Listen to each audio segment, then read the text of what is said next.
حدیث میں آیا ہے کہ ایک انسان اللہ کے ہاں جب پیش ہوگا تو جو تحفہ یا ہدیہ وہ خدا کی خدمت میں پیش کر سکے گا وہ کوئی بھی ہدیہ اس شے سے بڑھ کر نہیں ہو سکتا کہ جو خود اسی کی ذات سے صادر ہوا ہے، اسی کو کلام کی اس کی خدمت میں پیش کرے تو یہی اس کے لیے سب سے بڑا تحفہ ہے۔ اس لیے یہ آتا بھی ہے کہ اللہ تعالیٰ میدان حشر میں فرمائے گا جو قرآن مجید کے پڑھنے والے، حقیقی معنی میں پڑھنے والے، ان سے کہا جائے گا کہ تم پڑھتے چلے جاؤ اور تمہارا آخری مقام، تمہارے درجات بلند ہوتے چلے جائیں گے، آخری آیت جو تم پڑھو گے اسی کے مطابق تمہارا درجہ بلند ہوگا۔ اس اعتبار سے سورہ رحمان میں ہے الرحمن علم القرآن، رحمان کی رحمانیت کا مظہر اتم قرآن ہے، اس کی رحمت کا سب سے بڑا مظہر قرآن ہے۔ لیکن ایک عظمت ہے افادیت کے اعتبار سے، انسانوں کے لیے یہ کس کس پہلو سے مفید ہے، اس کے اعتبار سے میں سمجھتا ہوں کہ جامع ترین مقام سورہ یونس کی یہ دو آیات ہیں جو میں نے تلاوت کی۔ یا ایھا الناس، اے لوگو، قد جاءتکم موعظۃ من ربکم وشفاء لما فی الصدور وہدی ورحمۃ للمؤمنین۔ پہلی آیت میں 4 الفاظ جمع کیے گئے قرآن کے لیے۔ اے لوگو، تمہارے پاس آ گئی ہے وہ شے جو موعظہ بھی ہے، نصیحت، واعظ سے بنا ہے لفظ، موعظۃ وشفاء لما فی الصدور، اور جو کچھ سینوں میں روگ ہیں ان کا مداوا، ان کی شفا، ان کا معالجہ، وہدی، اور ہدایت، رہنمائی، ورحمۃ للمؤمنین، اور رحمت اہل ایمان کے حق میں۔ اس کے بعد فرمایا، میں ان 4 الفاظ کی شرح بعد میں کروں گا،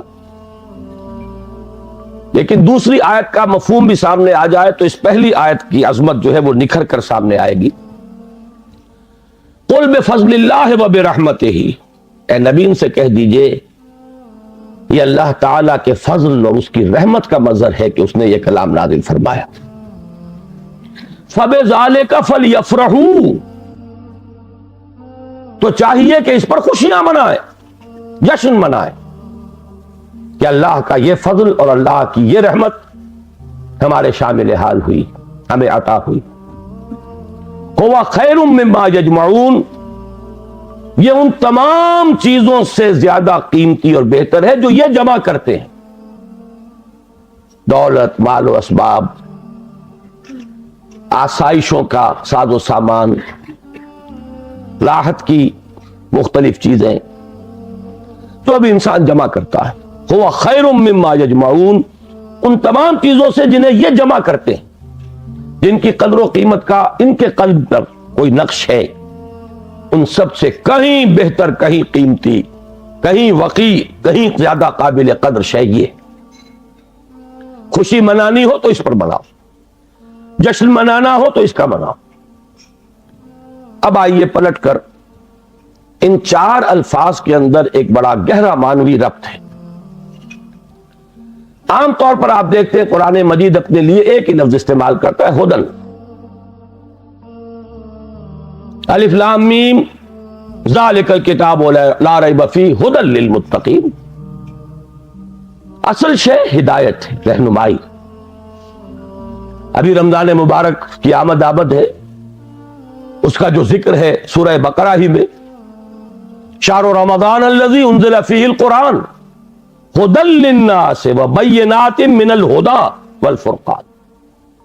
لفظ ہدایت کو 2 مرتبہ ایک ہی آیت میں دہرایا، لوگوں کے لیے ہدایت و رہنمائی، اور ہدایت بھی بالکل روشن، مبرہن، بینات، ایچ پیچ نہیں، کوئی معمے حل نہیں کرائے گئے، کوئی منطق کی پیچیدگیوں میں نہیں الجھایا گیا۔ تو اصل تو ہے ہدایت اور رہنمائی، لیکن یہ مقام اس اعتبار سے بڑا منفرد ہے کہ اس سے پہلے 2 الفاظ لائے گئے۔ اس کی حکمت کی طرف متوجہ کر رہا ہوں۔ جیسے چونکہ میں بھی کبھی طبیب تھا، ڈاکٹر تھا، اس حوالے سے یہاں کئی میرے سابق میرے اعتبار سے ہم پیشہ حضرات یہاں موجود ہیں، انہیں معلوم ہے کہ اعلیٰ سے اعلیٰ دوا ہو، وہ جذب ہو جسم میں، تبھی تو مفید ہوگی۔ بڑی سے بڑی بات، اعلیٰ سے اعلیٰ کلام، عمدہ سے عمدہ ہدایت، بہترین سے بہترین حکمت، اگر دل سخت ہو گیا تو مرد ناداں پر کلام نرم و نازک بے اثر۔ پھول کی پتی سے کٹ سکتا ہے ہیرے کا جگر، مرد ناداں پر کلام نرم و نازک بے اثر۔ یہ دل کی سختی، جسے قرآن کہیں کہتا ہے رین، کلا بل ران علی قلوبہم، ان کے دلوں پر زنگ لگ چکا۔ حدیث میں بھی آیا ہے ان ہذہ القلوب لتصدع، ان دلوں کے اوپر زنگ آ جاتا ہے، کما یصدع الحدید اذا اصابہ الماء، جیسے کہ لوہا جو ہے زنگ آلود ہو جاتا ہے جب پانی اس پر پڑے۔ کہیں کہا گیا کہ دل پر سختی آ جاتی ہے، اور انسانی دل پر جب سختی آ جائے، قرآن مجید میں سورہ بقرہ ہی میں وہ تمثیل ہے رونگٹے کھڑی کر دینے والی، کہ جب انسان کے دل میں سختی پیدا ہو جائے تو کوئی شے دنیا کی اتنی سخت نہیں ہوتی جتنا کہ انسان کا دل سخت ہو جاتا۔ ثم قست قلوبکم فہی کالحجارۃ او اشد قسوۃ فإن من الحجارۃ لما یشقق فیخرج منہ الماء وإن منها لما يهبط من خشیۃ اللہ۔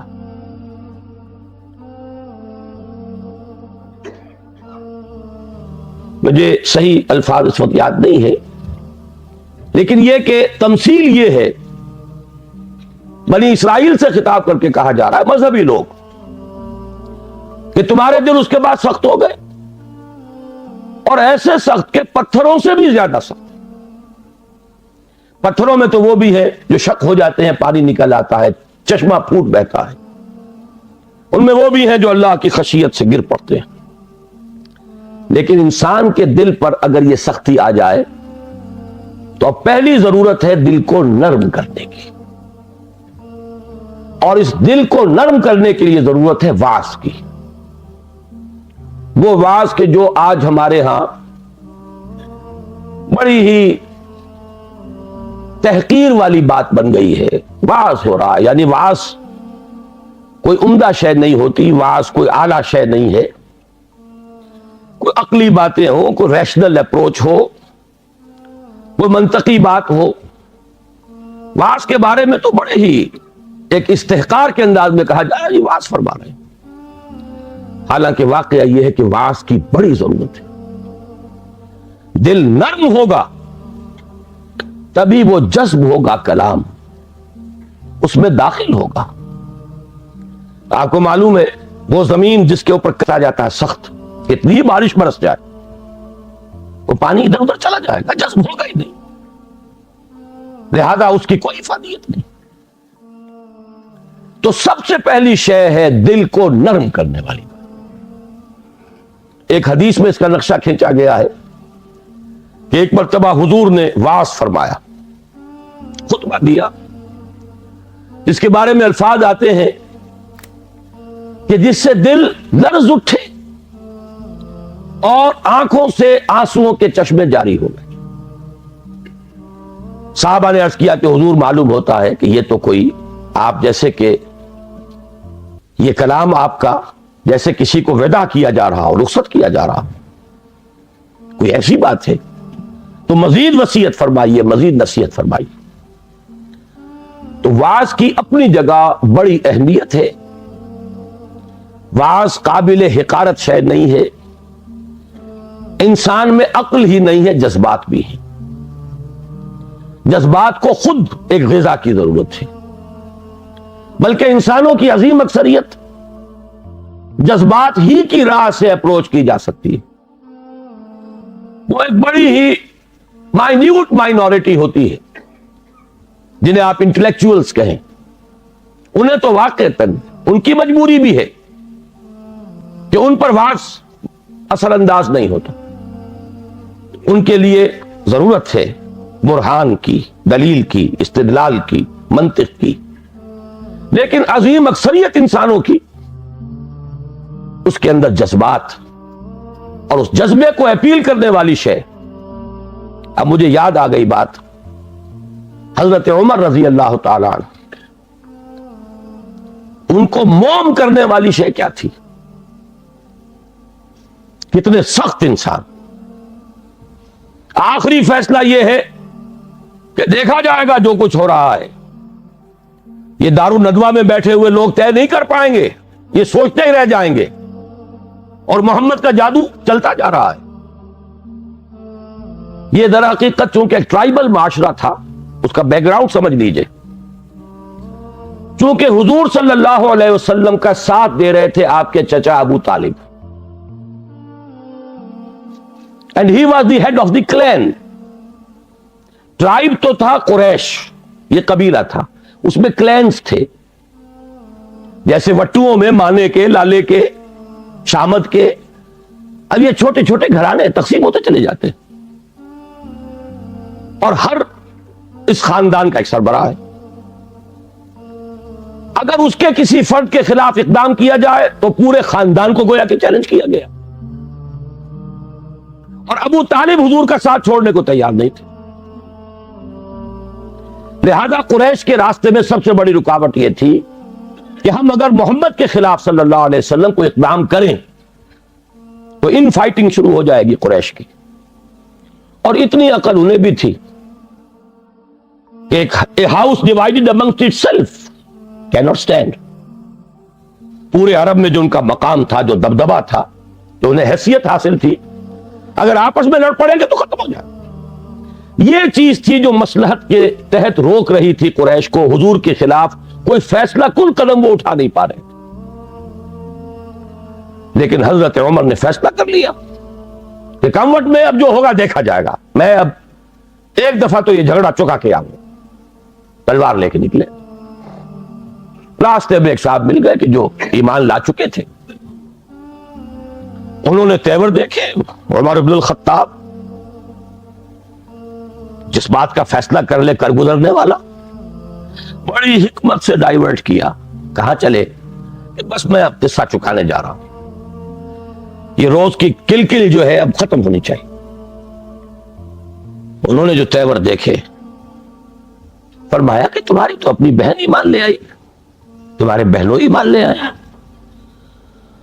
اب وہ جو جلال اور غضب، اس کا میں اور آپ اندازہ نہیں کر سکتے، جس کے ساتھ وہ گئے ہیں اپنی بہن کے گھر، اور جس طرح مارا پیٹا ہے بہنوئی کو بھی حضرت سعید ابن زید رضی اللہ تعالی عنہ اور فاطمہ بنت خطاب حضرت عمر کی ہمشیرہ. ایک جملہ نکلا ہے بہن کی زبان سے، لہو لہان ہو گئی ہے بہن اور بہنوئی بھی. عمر چاہے تم ہمیں ہلاک کر دو، لیکن اب اس دین کو ہم چھوڑنے والے نہیں. ایک جملہ ہے، موم کی طرح پگھل کر رہ گیا عمر. اس میں کوئی انٹلیکچوئل اپیل تو نہیں تھی، کوئی دلیل تو نہیں تھی، کوئی منطقی اپروچ نہیں تھی، کچھ بھی نہیں. تو معلوم ہوا کہ انسان کے اندر، عمر جیسے شخص کے اندر بھی جذبات ہیں.